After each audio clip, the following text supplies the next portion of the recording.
You know, it's so enormous, the Olympic Games, right? Every shift, every period. Canada's had so much success over the years in the Olympic Games and in the women's sport, but over the last couple of years, the American women have come on, and the Canadian team going into this game was a little bit of an underdog, but they played so well tonight. You can tell that they're playing with a lot of pride, and it's been a tremendous hockey game. How do they take that pride, but also keep it in check and remain, level-headed on the ice? That's the fine line, right? Look at last night's men's game. We're down 3-2 late. Everybody's sitting on their hands going, oh, my God, hopefully this is not going to end like this.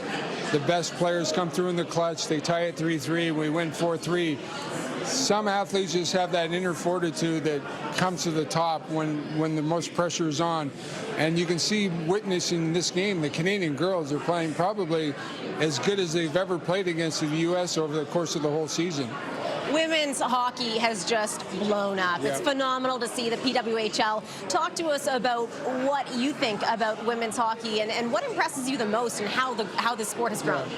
Well, look, if you look at every sport, golf, tennis, hockey, these women are great athletes.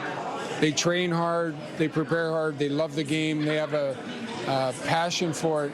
One of the things I'm most proud of, and didn't even come from me, but my dad was a big believer in women's sports, and he had one of the very first women's hockey tournaments in Brantford, Ontario, way back in mid-'80s.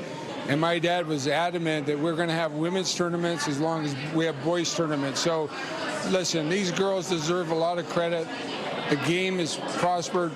Girls like Haley Wickenheiser, girls that they can look up to as their idols, guys like Sidney Crosby and Mario Lemieux, and they look up to these girls and they say, you know what, I want to win a gold medal for Canada and I want to have the life that they have. So good on them and good for Canadian hockey in general.